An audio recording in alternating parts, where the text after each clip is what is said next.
बिस्मिल्लाहिर्रहमानिर्रहीम। अस्सलामुअलैकुम dear students. आज जो हम टॉपिक डिस्कस करने जा रहे हैं वो है यूनिट नंबर 10 में कैटेगरीज ऑफ वेव्स। चलते हैं हम अपने टॉपिक की तरफ। जो वेव्स हैं इसके मेन दो कैटेगरीज हम आज डिस्कस करेंगे। पहला हमारे पास है मैकेनिकल वेव, यानी कि वेव की जो टाइप है, वेव की डेफिनेशन हम पहले पढ़ चुके हैं और इसको एक्सप्लेन कर चुके हैं कि वेव जो है ये एक ऐसी डिस्टरबेंस है जो किसी भी मीडियम के पार्टिकल्स को वाइब्रेट करती है। तो अब इसके टाइप्स जो है हम डिस्कस करेंगे, categories of waves.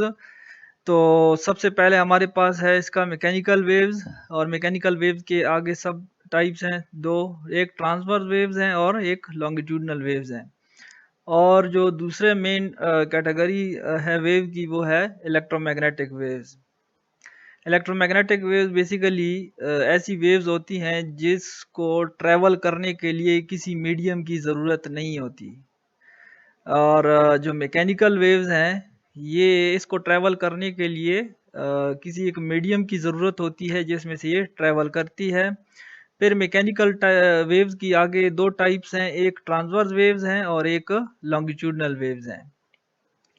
Electromagnetic waves और मैकेनिकल वेव्स और उसकी जो टाइप्स हैं ये हम डिटेल से आगे डिस्कस करते हैं। सबसे पहले हमारे पास जो दो टाइप्स हैं वो हैं इलेक्ट्रोमैग्नेटिक वेव्स और मैकेनिकल वेव्स। ये पहले हम डिस्कस करेंगे। इसमें जो पहला हमारे पास है वो है इलेक्ट्रोमैग्नेटिक वेव्स। इलेक्ट्रोमैग्नेटिक वेव्स में ये ऐसी वेव्स होती हैं जिसको ट्रैवल करने के लिए किसी भी मीडियम की ज़रूरत नहीं होती। यानी कि जो इलेक्ट्रोमैग्नेटिक वेव्स हैं इसको प्रोपेगेट करने के लिए किसी भी मीडियम की ज़रूरत नहीं होती। जैसे कि सूरज जो है इसकी सूरज की जो रोशनी है ये सूरज से हम तक पहुंचती है, लेकिन ज़मीन और सूरज के दरमियान जो है स्पेस आता है, स्पेस में कोई भी मीडियम नहीं होता। तो सूरज और ज़मीन के दरमियान जो स्पेस है, सूरज से लेकर वो ट्रैवल करती हैं, स्पेस में से भी गुजर जाती हैं। इसका मतलब ये है कि जो स्पेस है वहाँ से भी ये ट्रैवल कर सकती हैं। तो इसका मतलब है कि इसको किसी भी मीडियम की ज़रूरत नहीं होती। Waves which do not require any medium for their propagation are called electromagnetic waves. इसके जो है एग्जांपल्स कौन सी हो सकती हैं? रेडियो वेव्स हैं, उसके बाद एक्स रेज हैं, फिर हीट वेव्स हैं और लाइट वेव्स हैं। इलेक्ट्रोमैग्नेटिक वेव्स बेसिकली जो इलेक्ट्रिक फील्ड और मैग्नेटिक फील्ड जब ये ऑसिलेट कर रहे होते हैं तो उस वक्त जो है ये जनरेट होती है। ये एक डिटेल टॉपिक है, लेकिन हमने सिर्फ अभी इसकी डेफिनेशन पढ़नी है क्योंकि हमारे सिलेबस में सिर्फ ये इसकी डेफिनेशन है अभी। तो ये जो इलेक्ट्रोमैग्नेटिक वेव्स हैं ये इलेक्ट्रो और मैग्नेटिक, यानी कि एक इसमें इलेक्ट्रिक फील्ड होती है और दूसरे उसमें मैग्नेटिक फील्ड। जब ये वेव्स ट्रैवल करती हैं तो इसका जो इलेक्ट्रिक फील्ड और मैग्नेटिक फील्ड दोनों होते हैं ये एक दूसरे के बिल्कुल परपेंडिकुलर होते हैं।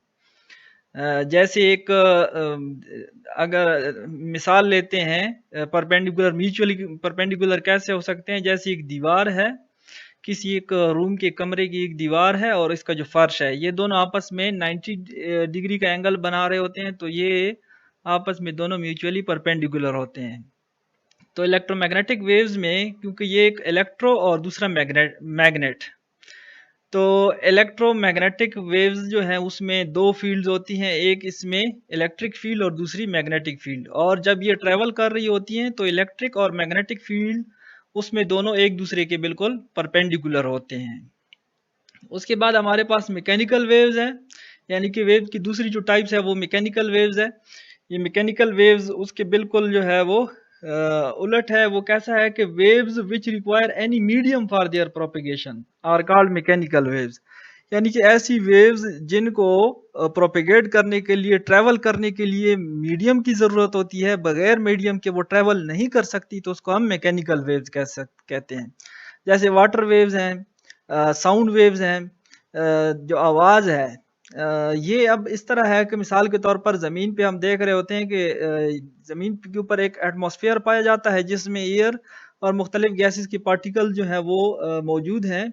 तो एक बंदा अगर कोई बात करता है दूसरा सुन लेता है, तो इसका मतलब यह दोनों आदमियों के दरमियान जो है वो मीडियम मौजूद है, तब ही ये वेव एक बंदे से दूसरे बंदे तक ट्रेवल कर लेती हैं। लेकिन अगर इसको हम इस तरह कर देख लें कि अगर मिसाल के तौर पर दो बंदे हैं, वो चांद पे हैं, क्योंकि वहां पर इसका एटमॉस्फेयर नहीं है, तो वहां पर अगर एक दूसरे से कोई बात करते हैं तो वो एक दूसरे की बात नहीं सुन सकते। उसकी वजह यह है कि दोनों बंदों के दरमियान जो है वो कोई मीडियम नहीं है जिसके जरिए से ये साउंड वेव ट्रेवल कर सकें। तो मैकेनिकल वेव्स बेसिकली इसकी डेफिनेशन क्या बन सकती है कि waves which require any medium for their propagation are called mechanical waves. उसमें वाटर वेव्स हो सकती हैं और इसमें साउंड वेव्स हैं, ये इसकी एग्जांपल्स हैं। उसके बाद हम जो है या फिर इसकी example waves produce on the string and spring से भी हम जो है वेव जनरेट कर सकते हैं, वो भी हम आगे देखते हैं। और स्ट्रिंग रोप से जो है हम वेव जनरेट कर सकते हैं, इससे पहले की वीडियो में हम डिस्कस कर चुके हैं। तो ये ऐसी वेव्स होती हैं जिसको प्रोपेगेट करने के लिए मीडियम की ज़रूरत होती है। उसके बाद हमारे पास टाइप्स ऑफ मैकेनिकल वेव्स हैं। मजीद जो है मैकेनिकल वेव्स के आगे दो टाइप्स आती हैं, एक उसमें ट्रांसवर्स वेव्स हैं और दूसरी उसमें लॉन्गिट्यूडनल वेव्स हैं। तो हम इसको डिस्कस करते हैं दोनों टाइप्स की। जो मैकेनिकल वेव्स की पहली टाइप है वो क्या है, ट्रांसवर्स वेव्स। इसमें आप देख सकते हैं कि एक स्प्रिंग जो है उसके ज़रिए वेव जो है वो जनरेट की जा रही है। तो जो एक हमारे पास स्प्रिंग है, स्प्रिंग का एक एंड जो है वो बिल्कुल फिक्स है, किसी एक जगह पे उसको फिक्स किया गया है, और दूसरा एंड जो है उसको सोर्स के साथ कनेक्ट किया गया है। यानी कि हाथ से जब हम इसमें वेव जो है वो जनरेट करेंगे तो ये सोर्स से जो है वो ट्रेवल करेंगी फिक्स एंड की तरफ। तो वेव की जो मोशन है वो सोर्स से फिक्स एंड की तरफ है, जबकि स्प्रिंग के अंदर जो पार्टिकल्स हैं वो वाइब्रेट करते हैं ऊपर और नीचे। ये हम सोर्स से कैसे जनरेट करते हैं, जब हम स्प्रिंग का एक एंड जो है वो पकड़ लेते हैं और हम इसको जर्क देते हैं ऊपर और नीचे की तरफ, तो ये क्या होता है कि स्प्रिंग में जो वेव जनरेट होती हैं वो भी ऊपर और नीचे की तरफ होती है। यानी कि जो पार्टिकल्स हैं वो अपवर्ड वर्टिकली अपवर्ड और वर्टिकली डाउनवर्ड मूव करते हैं। लेकिन जो वेव है, डिस्टरबेंस है, वो सोर्स से जा रही होती है फिक्स एंड की तरफ। तो इसमें जो मीडियम है वो स्प्रिंग है, तो मीडियम के जो पार्टिकल्स हैं वो और वो अप और डाउन है, जबकि जो वेव की मोशन है वो है फ्रॉम लेफ्ट टू राइट। तो इसका मतलब ये है कि जो पार्टिकल्स हैं मीडियम के, उनकी मोशन अप डाउन, और जो वेव की मोशन है, ये दोनों एक दूसरे के परपेंडिकुलर होते हैं। तो ट्रांसवर्स वेव्स जो हैं उस ये ऐसी वेव्स होती हैं जिसमें मीडियम के पार्टिकल और वेव की जो डायरेक्शन है, वेव की जो मूवमेंट है, वो दोनों एक दूसरे के बिल्कुल परपेंडिकुलर होते हैं। अब इसमें आप देख सकते हैं कि ये जो मीन पोजीशन है, वो ये जो स्प्रिंग की जो मीन पोजीशन है, जहां पर स्प्रिंग बिल्कुल सीधा ऐसे रखा हुआ था, तो इस स्प्रिंग से जो ऊपर वाला जो कर्व बन रहा है उसको हम क्रेस्ट कहते हैं, और जो मीन पोजीशन से ऊपर वाला सरफेस बन रहा है स्प्रिंग में उसको हम क्रेस्ट कहते हैं। और जो नीचे वाला पोर्शन बन रहा है, मीन पोजीशन से जो नीचे वाला पोर्शन बन रहा है, उसको हम क्या कहते हैं, ट्रफ कहते हैं। तो वेव्स में इसमें क्रेस्ट और ट्रफ बनते हैं। तो क्रेस्ट और ट्रफ जो है वो जो वेव मोशन है उसके साथ 90 डिग्री का एंगल बनाते हैं। यानी कि जो स्प्रिंग के पार्टिकल्स हैं वो ऊपर और नीचे की तरफ मूव करते हैं, जबकि वेव की जो मोशन है वो फ्रॉम लेफ्ट टू राइट है। तो इसका मतलब ये है कि ये दोनों एक दूसरे के परपेंडिकुलर हैं। यानी कि ट्रांसवर्स वेव में मीडियम जो है पार्टिकल मीडियम के पार्टिकल्स और वेव की मोशन एक दूसरे के बिल्कुल परपेंडिकुलर होते हैं। तो इसमें अभी हम ये आप एनिमेशन देख सकते हैं, इसमें जो पार्टिकल्स हैं मीडियम के वो अपवर्ड और डाउनवर्ड मूव कर रहे हैं, जबकि वेव डिस्टरबेंस जो है वो राइट से लेफ्ट की तरफ जा रही है। जो डिस्टरबेंस है, जो वेव है, वो राइट से लेफ्ट से राइट की तरफ मूव कर रही है। तो इसका मतलब ये है कि जो पार्टिकल है वो अपनी ही जगह पे ऊपर और नीचे की तरफ मूव कर रहे हैं, और जो वेव है वो लेफ्ट से राइट की तरफ। तो ये दोनों एक दूसरे के बिल्कुल परपेंडिकुलर है, यानी कि वेव की मोशन ऊपर और नीचे है, जो पार्टिकल के ऑसिलेशन है, मीडियम के पार्टिकल वो अप और डाउन मूव कर रहे हैं, जबकि वेव की जो मोशन है वो फ्रॉम लेफ्ट टू राइट है। तो इसका मतलब है इसमें दोनों जो पार्टिकल हैं, जो वेव मोशन और पार्टिकल ऑफ मीडियम, ये दोनों एक दूसरे के म्यूचुअली परपेंडिकुलर होते हैं।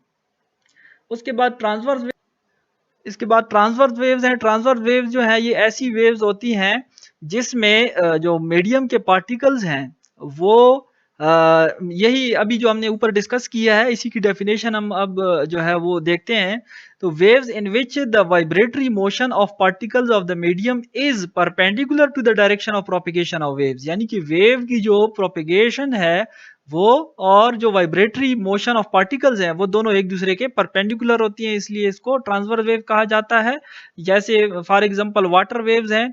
उसके बाद जो है हमारे पास लॉन्गिट्यूडनल वेव्स होती हैं। लॉन्गिट्यूडनल वेव्स जो हैं इसमें जो पार्टिकल की जो जो मीडियम के पार्टिकल हैं वो और जो वेव की प्रोपिगेशन है वो एक दूसरे के बिल्कुल पैरेलल होती हैं। जैसे ये एक स्प्रिंग है, इसमें वेव जो है वो जनरेट की जा रही है, तो इसमें जो मूवमेंट है हैंड की वो लेफ्ट और राइट है।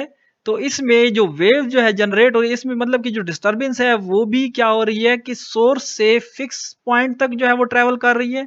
जबकि इसके अंदर जो मीडियम के पार्टिकल हैं, जैसे यहाँ पर जो स्प्रिंग के लूप्स बन रहे हैं वो बिल्कुल क्लोज है एक दूसरे के, और इसके बाद जो है ये जो लूप्स हैं ये थोड़े से इसमें इनमें फासला है। तो ये कंप्रेशन जो है इसको हम कहते हैं कंप्रेशन, जिसमें लूप्स एक दूसरे के बिल्कुल क्लोज होते हैं तो उसको हम कंप्रेशन कहते हैं, और जहां पर लूप्स एक दूसरे के फासले से थोड़े फासले उसमें फासला ज्यादा होता है उसको हम क्या कहते हैं, रेयरफेक्शन। तो जो लॉन्गिट्यूडनल वेव्स हैं उसमें पार्टिकल्स ऑफ मीडियम और जो पार्टिकल्स ऑफ मीडियम और जो वेव मोशन है वो एक दूसरे के बिल्कुल पैरेलल होती हैं, जैसे इसमें क्रिस्ट और ट्रफ है। तो ये जो कंप्रेशन इसमें सॉरी इसमें कंप्रेशन और रेयरफेक्शन होते हैं। जो ट्रांसफर वेव्स थे उसमें हमने कंप्रेशन और रेयरफेक्शन जो है वो पढ़ा था। तो इसमें जो है वो जो ट्रांसफर वेव्स है उसमें क्रेस्ट और ट्रफ, और जो लॉन्गिट्यूडनल वेव्स हैं उसमें कंप्रेशन और रेयरफेक्शन होती है। एक जो कंप्रेशन और रेयरफेक्शन, यानी कि अब इसमें ये जो मैं आपको बता रहा हूं ये रेयरफेक्शन और ये कंप्रेशन, एक कंप्रेशन एक कंप्रेशन से दूसरे कंप्रेशन तक का जो डिस्प्लेसमेंट होता है उसको हम वेवलेंथ कहते हैं। जैसे इसमें ये सबसे आखिरी वाले फिगर में आप देख सकते हैं कि कंप्रेशन से लेकर दूसरे कंप्रेशन तक का जो डिस्प्लेसमेंट है उसको हम क्या कहते हैं, वेवलेंथ कहते हैं, और उसको हम डिनोट करते हैं लैम्डा से। अब इसमें आप देख सकते हैं ये जो वेव है इसमें जो इसमें मोशन है पार्टिकल्स की वो बिल्कुल पैरेलल है, यानी कि वेव की मोशन और जो कंप्रेशन और रेयरफेक्शन बन रहे हैं उनकी जो डायरेक्शन है वो एक दूसरे के बिल्कुल पैरेलल हैं। तो ऐसी वेव्स को हम क्या कहते हैं, लॉन्गिट्यूडनल वेव्स कहते हैं। लॉन्गिट्यूडनल वेव्स की एग्जांपल जो है हमने देखी है वो जैसे साउंड वेव्स हैं उसमें भी जो कंप्रेशन और रेयरफेक्शन है, यानी कि जो vibration of particle of the medium है और जो वेव मोशन है ये एक दूसरे के बिल्कुल पैरेलल होती हैं। इसमें आप देख सकते हैं कि जो कुछ हिस्सा है जहां पर ये कंप्रेस्ड हो रही है और कुछ हिस्सा ऐसा है जिसमें ये रेयरफेक्शन जो है प्रोड्यूस हो रहे हैं, लेकिन कंप्रेशन और रेयरफेक्शन की जो मूवमेंट है वो बिल्कुल ऐसी बिल्कुल उसी डायरेक्शन में है जिस डायरेक्शन में वेव जो है वो मूव कर रही है। उसके बाद जैसे अब इस फिगर में देख सकते हैं ये एक स्प्रिंग है, स्प्रिंग से जैसे जनरेट की जाती है, ये स्प्रिंग को पहले कंप्रेस यानी कि एक तरफ जो है इसको डिस्प्लेस किया गया है। तो इसमें अब जो हमारे पास इस तरह जब हम इसको मूवमेंट देंगे, राइट लेफ्ट मूवमेंट देंगे हाथ से सोर्स से, तो क्या होगा कि इसमें ये आप देख सकते हैं कि कंप्रेशन और रेयरफेक्शन जो लेबल किया गया है, जहां पर लूप्स एक दूसरे के बिल्कुल क्लोज होते हैं वो कंप्रेशन बनेगा उसका, और जो जहां पर स्प्रिंग जो है जो स्लिंकी है वो जिसके लूप्स जो है वो थोड़ा फासले पर होंगे तो उसको हम क्या कहते हैं, रेयरफेक्शन कहते हैं। तो इस तरह कंप्रेशन रेयरफेक्शन कंप्रेशन और रेयरफेक्शन ये इस तरह वेव जो है वो मूव करेगी। जिस डायरेक्शन में स्प्रिंग जो है स्प्रिंग में वेव मूव करती है उसी डायरेक्शन में कंप्रेशन और रेयरफेक्शन भी जो है वो बन रहे होते हैं। तो इसका मतलब ये है कि लॉन्गिट्यूडनल वेव्स में जो पार्टिकल ऑफ द मीडियम है वो वाइब्रेट करते हैं along the direction of propagation of waves. अब इसमें आप देख सकते हैं लॉन्गिट्यूडनल वेव्स की हम डेफिनेशन देखते हैं। In longitudinal waves the particle of the medium move back and forth, या यानी कि मूव बैक एंड फोर्थ यानी कि वाइब्रेट कर रही हैं, move back and fourth along the direction of propagation of waves. तो इसमें जो है वो साउंड वेव्स आ सकती हैं। तो साउंड वेव्स जो है इसमें कंप्रेशन और रेयरफेक्शन बन रही हैं, तो ये बिल्कुल जिस डायरेक्शन में वेव मूव करती है, ऊपर एनिमेटेड वीडियो में हमने देख लिया है कि कंप्रेशन और रेयरफेक्शन जो है वो उसी सिमत में बन रही हैं जिस सिमत में जो है वो वेव जो है वो मूव कर रही है। जो ट्रांसफर वेव थी उसमें क्रेस्ट और ट्रफ बनता है, तो क्रेस्ट और ट्रफ जो है वो उसकी जो डायरेक्शन है वो अपवर्ड और डाउनवर्ड होती है, जबकि वेव जो है लेफ्ट से राइट की तरफ मूव करता है। जबकि लॉन्गिट्यूडनल वेव्स में कंप्रेशन और रेयरफेक्शन बनते हैं, तो कंप्रेशन और रेयरफेक्शन की जो डायरेक्शन होती है वो डायरेक्शन ऑफ वेव की सिमत में होती है। तो ये हमारे पास लॉन्गिट्यूडनल वेव जो है वो होती है। तो इसके बाद अगर आपका कोई क्वेश्चन है तो आप कमेंट बॉक्स में ज़रूर जो है वो बताएं। तो इसके बाद जो है अगर आपको किसी भी एक टॉपिक पे वीडियो चाहिए, आपको कोई टॉपिक समझ नहीं आ रहा, तो कमेंट बॉक्स में अपनी राय दें, तो इंशाल्लाह उस टॉपिक पे आपको वीडियो बन के दे देंगे। थैंक यू, अल्लाह हाफिज़।